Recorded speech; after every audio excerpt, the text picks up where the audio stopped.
Kilala niyo yung basketball player na yon? Hindi na? Hindi niya na naabutan? Ayan. So, si Romel Aducol, saan siya nakipaglaban? Sa kanyang sakit, di ba? So, hindi biro yung kanyang sakit kasi cancer yon, di ba? Pero nakita natin kung paano naging makapangyarihan ng Panginoon sa buhay niya, na naging cancer-free si Romel at nakabalik siya sa pagbabasketball. Okay? So, review tayo. Ay, wait lang. Sinong nanalo? Ha? 1-1. Okay, buti na lang. Sige, dahil 1-1, kayong 5, punta kayo dito para hindi kayo antukin. Kumuha kayo ng kut-kutin nyo dito. 5 lang talaga yan. Sige, kuha kayo kahit anong gusto nyo dyan. Adon, kuha kayo. 5 lang talaga yan. Siyempre, may pamasahe yung sumunod. May gasolina yung sumunod. Diba? Pag sumunod ka, mayroon kang pagpapala. Okay? Sige. So, sana hindi kayo antukin dahil sobrang init. Sige, review tayo. Ay, sandali lang yung notebook ko.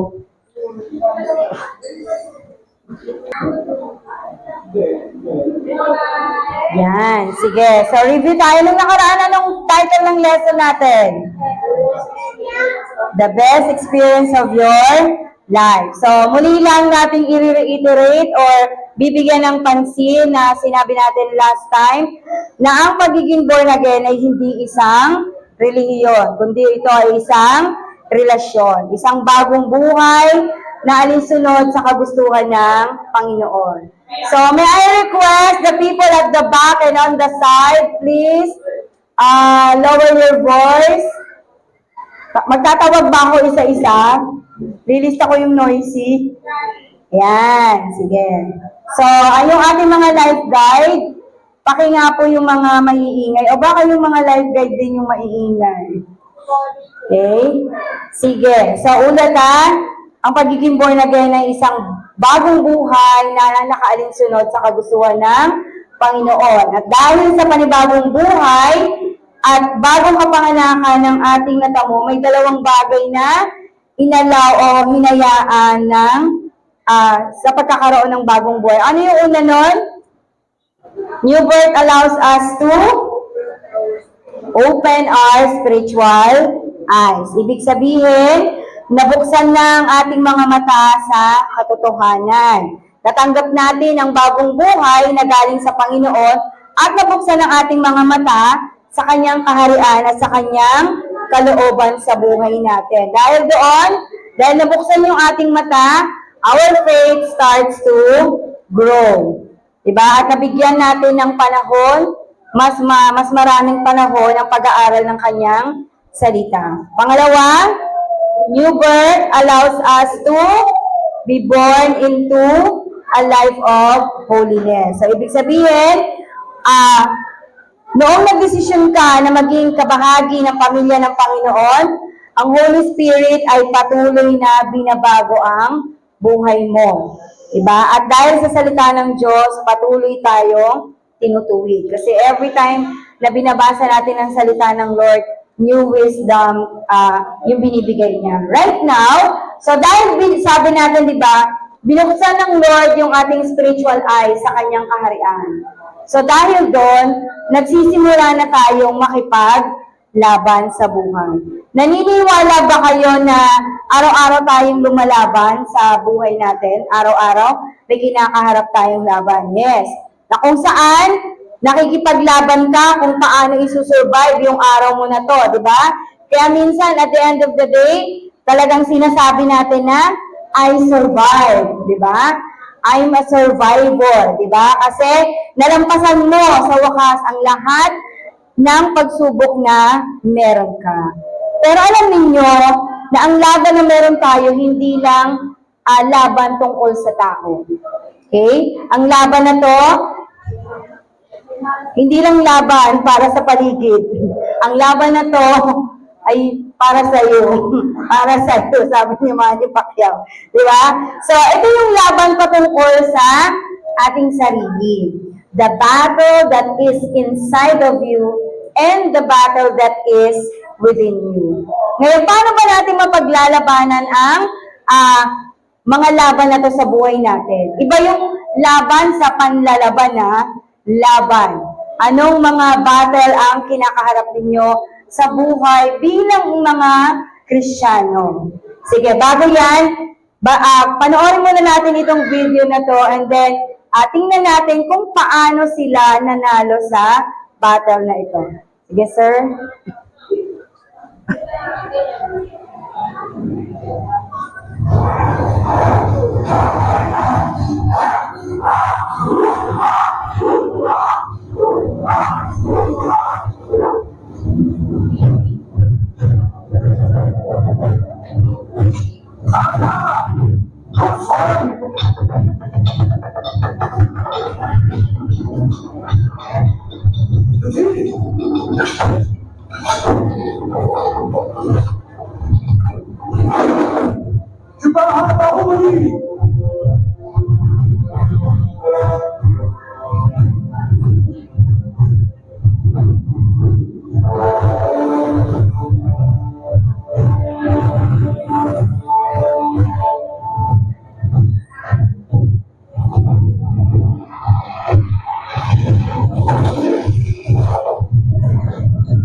Isa lang absent natin yun. Isa lang absent natin yun. Si Mama Arlen, di ba?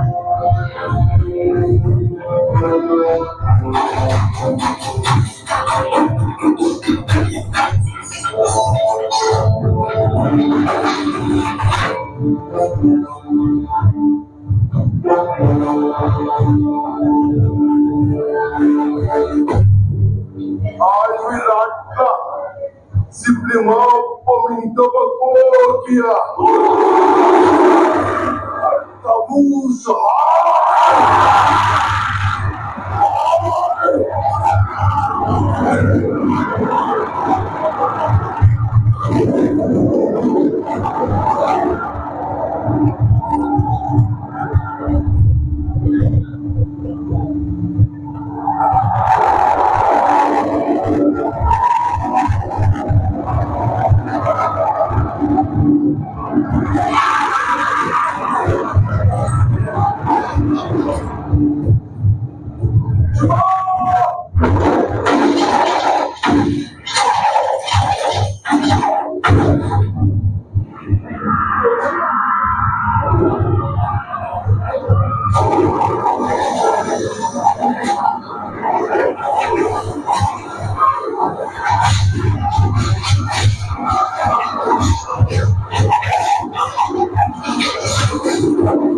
Taray, may pahangin.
Yan. So yan ang isang example ng pakikipagdigmaan noong unang panahon, 'di ba? Harapan talaga. And ano yung kanilang secret weapon? Paano nila natalo yung kalaban nila? Ano yung ginamit nila? Sige, Kuya Carl. Ano yung secret weapon nila doon? Tingin mo. Sige. Doon. Kaya sila nanalo. Yung dahil sa mga, dahil sa apoy, Sa apoy, di ba? So, nung una, di ba, pinaulanan nila ng palaso, di ba? And then next is, naghagi sila ng ball, di ba? So, akala nung kalaban, di ba, napangisi pa siya, yan lang ba yung kaya mo? Pero sabi ng kabilang kampo, wait, there's more. Di ba? So, yun yung secret weapon nila. Kaya nanalo sila. So, sa isang labanan, importante yung iniisip mo kung ano yung gagawin mo para manalo ka. Di ba? So, kailangan alam mo yung mga kakampi mo, yung mga body language nila, nakakaintindihan kayo. So, para manalo sa laban. Tayo, paano ba tayo mananalo sa laban? Ano yung ba yung mga dapat nating mapagtagumpayan o maipanalo na naririyan sa sarili mo? Ano ba yung mga laban na meron ka ngayon?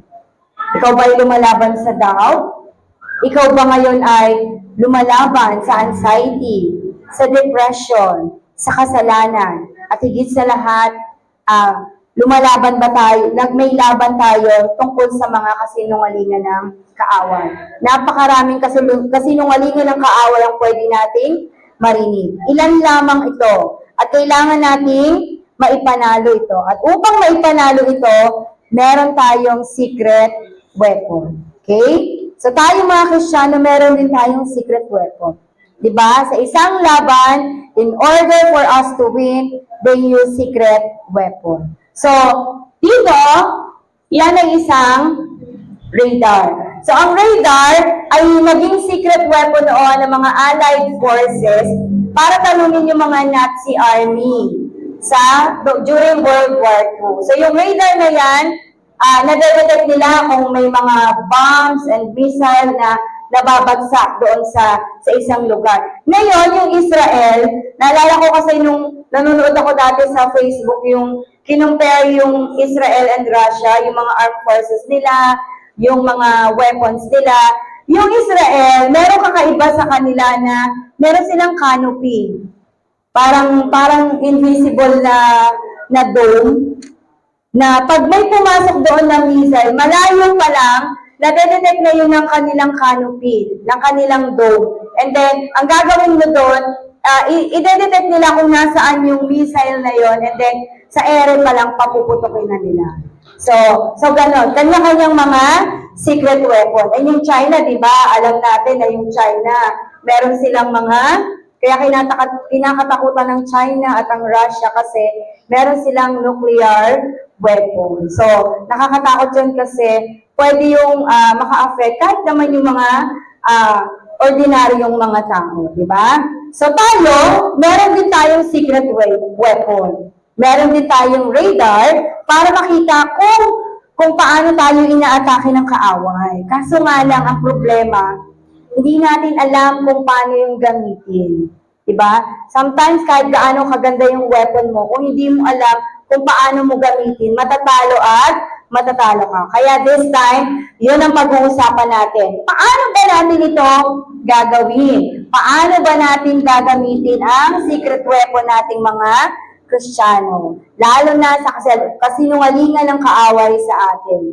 So, dahil ang original purpose o gusto ng kaaway ay sirain tayo, ilayo tayo sa kalooban ng ating Ama para sirain ang relasyon natin sa Panginoon. So, sabi sa John 10:10, sabi, the thief comes only to steal, kill, and destroy.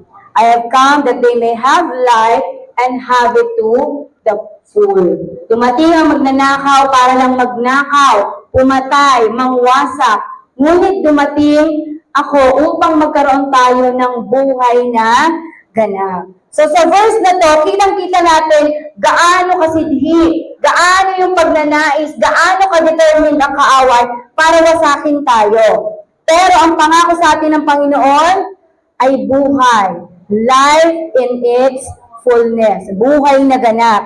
Buhay na kailanman hindi kayang wasakin ng kaaway. Maliban na lang kung hahayaan mo siya. Okay? So, gusto mo bang malaman kung ano ang secret weapon natin mga Kristyano?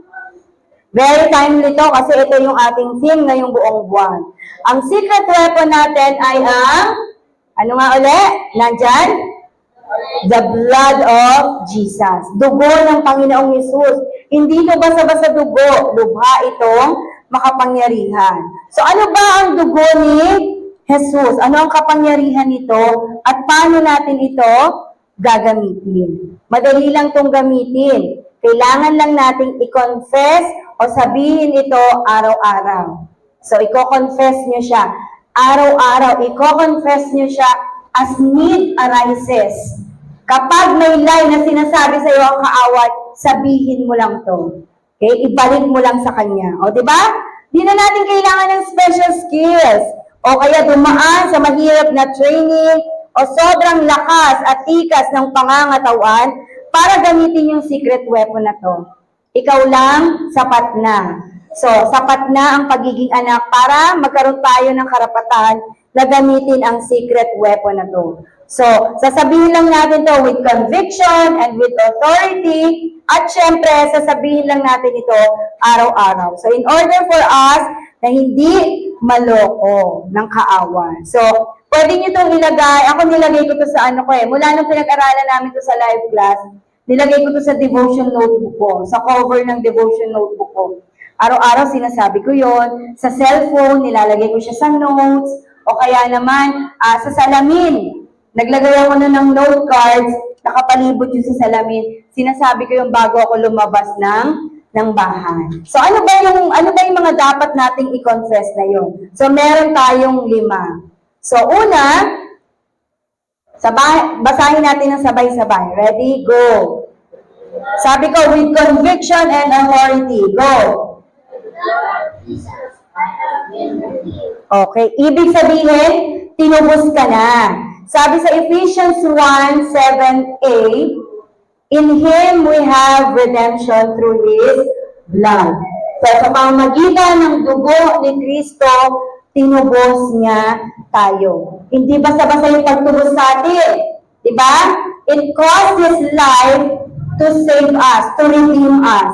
He has to endure all the pain, all the mockery, just to redeem you. Lahat yun, kinuha ng Panginoon. So imagine that, kung gaano kadakila ang pag-ibig ng Panginoon sa atin. So dati, nakasalita tayo sa pawn shop ni Satanas. Alam niyo ba yung sanlaan ni Satanas kung nasaan? Ito, yung mundong ginagalawan natin.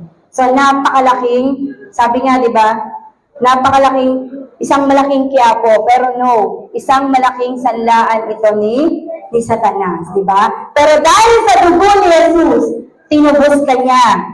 Hindi na tayo pag-aari ni Satanas. Sino na ang nagmamayari sa iyo? Siyempre, ang Panginoong Jesus, dahil siya ang tumubos sa atin. So ano yung unang confession na dapat nating sabihin sa kaaway tungkol sa dugo ni Jesus? Sabay-sabay? Okay, tandaan niyo yan ha. Pangalawa, ready? Go! Okay, by the blood of Jesus, all my sins have been forgiven. So remember sa Ephesians 1:7b, yung karugtong naman nun, the forgiveness of sins in accordance with the riches of God's grace. So sabi na ang ibig sabihin ay pinatawad na ang mga kasalanan natin. Pinatawad ka na ng Panginoong Yesus. Magkasala ka man ngayon, bukas, at magpakailanman, ikaw ay pinatawad na. Kaya kahit sabihin sa iyo ng kaaway na hindi ka karapat-dapat dahil sa kasalanan ginawa mo, huwag kang maniniwala. Kasi ilang beses ka pang nagkasala, bumalik ka lang sa Panginoon. Okay? Kasi pinatawad ka na niya at karapat-dapat kang maging anak niya. So, ibig ba sabihin, Kuya Drew, okay lang na gumawa ka ng gumawa ng kasalanan? Ha? Hindi. Tama. Hindi okay na gumawa ka ng gumawa ng kasalanan. Tandaan natin ha, iba yung nagkasala sa namumuhay sa kasalanan. Kasi pag nagkasala ka, hindi mo sinadya o kaya na-provoke ka, di ba? Inatake ka ng kaaway, medyo weak ka nung time na yon. Pero yung pamumuhay sa kasalanan, sinasadya mo siya. Ginagawa mo na siyang lifestyle mo. So, yun ang iiwasan natin. So, sabi ng film, na pinanood natin sa Harvest event, di ba? Sabi doon ni Matt, sabi niya, akala ko yung kasalanan, basta-basta lang. Pero yung kasalanan pala, sinasaktan natin yung mahal natin sa buhay. At higit sa lahat, sinasaktan natin ang Panginoong Jesus. Diba? So, kahit ang kapatawaran ng Panginoon ay laging nariyan, pilitin natin na huwag magkasala. Dahil ikaw ay lumalakad na sa kaliwanagan. So, ulit, ano yung una? Alas 2 na? Sige, by the blood? Sabay-sabay, go. Pangalawa, all my sins have been forgiven. So, dapat na tayo sa pangatlo. Sabi dito, because I walk in the light and have fellowship with other Christians, the blood of Jesus cleanses me now and continually from all sin. So, dahil tayo ay lumalakad na sa liwanag, nilinis na tayo ng Panginoon. Okay? Sabi niya sa 1 John 1:7, but if we walk in the light as He is in the light, we have fellowship with one another.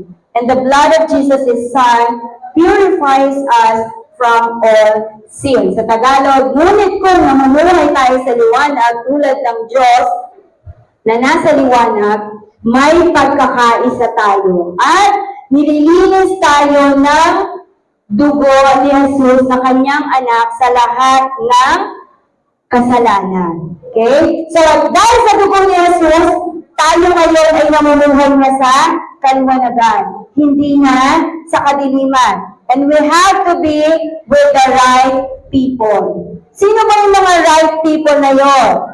They are the people of God. They are your pastors, your cell leaders, your cell members, the people inside the church. So they are the right people for you in order for you to continually walk in the light. So kung gusto natin patuloy na mamuhay sa kaliwanagan, ito yung mga tamang tao para sa iyo. Sila yung mga taong dapat mong samahan, mag-spend ka ng time sa kanila para i-lead kanila, para gabayan kanila sa paglago sa iyong buhay spiritual at kalooban ng Diyos sa iyong buhay. Meron bang sinabing hindi maganda sa iyo yung cell leader mo? Sinabi ba sa iyo ng cell leader mo, magpakahay ka na lang sa drugs kasi yung Holy Spirit, ang tagal niyang maramdaman eh. Meron bang sinabing ganon? Hindi, di ba? Minsan, mahirap yung sinasabi nila. Pero alam mo sa puso mo, yun ang kalooban ng Panginoon. Amen? Minsan ba dumating sa inyo na meron kayong pinagpipray, tapos biglang sinabi yun sa iyo ng Panginoon, nag-altar call ka dito, may nag-pray sa iyo, tapos yun yung hinihintay mong sagot? May ganun bang instances? Yes, kasi nga, there are the right people na inassign sa'yo ng Panginoon. So you should trust your leader. Diba? Hindi sila nandyan para wasakin ang buhay mo, kundi lumakad, kasama ka sa Panginoon. Sila yung tutulong sa iyo upang patuloy na magkaroon ng pagbabago ang buhay mo. So, ibig sabihin ba, Jessa, wag mo nang kaibiganin yung mga hindi Kristiyano? Ha? Wag mo na sila? FO mo na sila? Friendship over? Kasi sabi niya ate mo, ay, hindi ka right people kasi hindi ka Kristiyano. Ha? Kakaibiganin mo pa rin ba sila despite of? Yes. Kakaibiganin pa rin natin sila. Pakikisamahan pa rin natin sila. Pakikitunguhan pa rin natin sila. Mamahalin pa rin natin sila katulad ng pagmamahal sa atin ng Panginoon. Di ba? Ang importante lang, makisama, wag makisama. It's the other way around. Diba? Pakitunguhan mo, pero wag mong gayahin kung ano yung uri ng pamumuhay nila na hindi naaayon sa Panginoon. If it is against sa salita ng Panginoon, wag mong gayahin. Diba? Be with them. Because, bakit? Kasi kailangan ipanalangin natin sila na yung kaligtasan na mayroon ka, ma-share mo rin sa kanila. Diba? So, lagi mong naisip na mag-spend ng time at maka-fellowship ang mga kapatiran mo. Dahil nais nila na patuloy maglinis, magpalakas sa isa't isa. Diba? Sabi nga, huwag niyong kaligtaan ang mga pagtitipon. Diba? Napakasaya, sabi nga, pero kaming kanta dati sa Sunday School kung na masyadong matandaan, napakaligaya at kahanga-hanga sa ating pagmasid ba? Ang nagkakaisa, laging sama-sama na magkakapatid. Kahit may problema at wala kang pera, di ba't laging masaya? Ganyan nga ang buhay pag na kay Jesus, laging may galak sa tuwa. So sana pag naiisip niyo yung kapatiran niyo, ay, nabibless ako sa kapatid na to. Hindi yung pag naiisip mo yung kapatiran mo, cell group na naman, sasabihin na naman yan ng cell leader na, ganito, magbasa ka, mag-devotion ka, ganyan, mag-pray ka, paulit-ulit na lang. Diba? Tapos, sasabihin niya, mag-train ka na sa mag-life class ka, mag-destiny ka, destiny 1, destiny 2, destiny 3, pero yung destiny ko, hindi ko nga makita-kita. Diba? Huwag kayong mag-alala. Si Pastor ko nga, diba? Naging tapat ang Panginoon. Yung destiny niya, dumating. Diba? Kaya huwag kayong madali. Your destiny is worth the wait. Amen? Tama-tama daw, sabi ni Kuya Jassy. May tamang-tama dito sa gilid ko, di ba? So, ano nga uli? Yung mga confession, ano yung una? I have been redeemed. Number 2? All my sins have been forgiven. And pangatlo? Because I walk in the light and have fellowship with other Christians, the blood of Jesus cleanses me now and continually from all sin. So yung keyword doon is, the blood of Jesus cleanses me now. And pang-apat, ngayon ay, by the blood of Jesus, I have been justified. So pag sinabing justified, pinawalang sala ka na. So, na dapat ikaw yung nakapako doon sa krus, dapat ikaw yung nag-receive ng mga lashes, pero ipinawalang sala ka ni Jesus dahil sa kanyang dugo. So, sabi ng Panginoon sa krus, ako na lang. So, hindi na siya. Diba? So, napaka-amazing ng pag-ibig ng Panginoon, diba? So, sabi sa Romans 5:8-9, but God demonstrates His own love for us in this. While we were still sinners, Christ died for us. Since we have now been justified by His blood, how much more shall we be saved from God's wrath through Him? Sa Tagalog, Pero ipinakita ng Diyos sa atin ang kanyang pag-ibig sa ganitong paraan. Kahit noon tayo makasalanan pa, namatay si Kristo para sa atin. At ngayon, itinuturing na tayong matuwid sa pamamagitan ng dugo ni Kristo, tiyak maliligtas tayo sa parusa ng Diyos dahil kay Kristo. Diba? Imbis destined tayo to be doomed, to be punished, to be destroyed. Dahil pinawalang sala tayo ng Panginoon, haharap tayo sa Ama as white as snow. Diba? Sabi nga, thank you, Jesus, for the blood of life. Thank you, Jesus, it has washed me white. So lahat, nilinis tayo ng Panginoon. So, ginawa na tayo matuwid ng Panginoon dahil sa dugo ni Jesus. Kaya tanggalin mo na sa isip mo na di ka karapat-dapat, na hanggang ngayon, yan pa rin yung iniisip mo. No, you are worthy. You are more than enough. Anak ka niya. You have all the rights in the world to call upon Him. You have all the rights and the privilege in the world para lumapit sa cross. Kahit gaano yung kasalanan mo, sabihin mo, I am forgiven. Amen? So, you have to confess. Sabihin mo lang, na napawalang sala ka na ng Panginoon. So, ulit, ano yung una? By the blood of Jesus, I have been redeemed. Pangalawa, by the blood of Jesus, all my sins have been forgiven. And then pangatlo, because I walk in the light and have fellowship with other Christians, the blood of Jesus cleanses me now and continually from all sins. And then, pang-apat, by the blood of Jesus, I have been justified. And panglima, last but not the least, by the blood of Jesus, I have been sanctified. Pag sinabing sanctified, pinabanal ka na.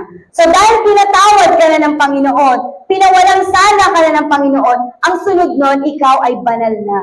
Diba? Sabi, tayo daw ay holy nation, royal priesthood. Ikaw ay wala ng bahid, dungis. Okay? So, ang mga santo, hindi lang yun mga namatay na. Kayo ang living saints. Tayo ay living saints. Okay? So, dahil sa dugo ni Jesus, ginawa niyang banal ang iyong buhay. Malinis ka na. Sabi sa Hebrews 13:12, and so Jesus also suffered outside the city gate to make the people holy through His own blood. Sa Tagalog, ganyan din ang nangyari kay Jesus. Pinatay siya sa labas ng bayan para malinis niya ang mga tao sa mga kasalanan nila sa pamamagitan ng kanyang dugo. Kaya tanggalin mo sa isip mo na makasalanan ka, madumi ka, dahil pinabanal ka na ng Panginoon. Kailangan mo lang patuloy na mamuhay. Kailangan mo lang patuloy na angkinin. Kailangan mo lang patuloy na magsumikap na mamuhay ayon sa nais ng Panginoon. Oo, mahirap, pero kaya. Unti-unti, little by little, every day, God can change us. Kaya palagi mong tatandaan at lagi mong dalhin ang secret weapon na to. Itong ating secret weapon, ang blood ni Jesus. Sa araw-araw, kailangan mo i-confess. Sabihin mo araw-araw, make it a habit. Diba? Sabihin mo yun with all conviction. Hindi pwedeng, by the blood of Jesus, I have been redeemed. By the blood of Jesus, am I forgiven? No! Pag sinabing may conviction, paniwalaan mo, angkinin mo, kasi pag naramdaman ng kaaway na hindi ka naniniwala sa sinasabi mo, yung lies niya, patuloy niyang ipupukol sa iyo. Kailangan bago ka lumabas ng bahay, by the blood of Jesus, I have been forgiven. Pag sinabi ng kaaway, nagkasala ka, di ka na patatawarin ng Panginoon. No! By the blood of Jesus, I have been forgiven. Diba? By the blood of Jesus, I am cleansed. By the blood of Jesus, I am justified. And by the blood of Jesus, I am sanctified. Kaya wag mong sasabihin sa sarili mo na, pag inassign ka, ay ikaw mag-lead ng ng blessing multiplication. Ay, hindi, ayoko kasi ko eh, kasalanan ako eh. No, you are sanctified. Diba? Yun yung battle natin minsan when we pray. Di ba pag nagpe-pray, ayaw mong naasayin ka sa prayer. Ayaw mong naasayin ka sa offering. Kasi may kasalanan ka. Pero no, nilinis ka na ng Panginoon sa kasalanan mo na yon. Ikaw ay banal na. Go out there. Do it. Diba? So, kailangan unawain natin kung ano ang kapangyarihan, ano ang dala ng kapangyarihan ng dugo ni Jesus. Saan ka man magpunta, ano man ang iyong gawin, i-apply mo lagi ang blood ni Jesus. Tandaan nyo, ang blood ni Jesus kaya kang protektahan. Ang dugo ni Jesus kaya kang iligtas. Ang dugo ni Jesus kaya kang patawarin. Ang dugo ni Jesus kaya kang linisin. Ang dugo ni Jesus kaya kang ipawalang sala. Ang dugo ni Jesus kaya kang pabanalin. Higit sa lahat, ang dugo ni Jesus kaya kang ipanalo sa laban ng buhay mo. Diba? Habang nakapako dun si Jesus sa krus, sinasabi niya sa iyo, anak, para sa iyo ang laban na to. Diba? Hindi ka niya bibiguin. All you have to do is apply it. Yun. So from now on, yun lamang, hindi ka niya bibiguin, kailangan lang paniwalaan mo sa sarili mo. Ano ang kayang gawin ng dugo ni Jesus? So yun lamang mga kapatid, and God bless sa laban mo sa buhay. I am rooting for you and excited to celebrate your wins in life. Thank you so much and God bless po.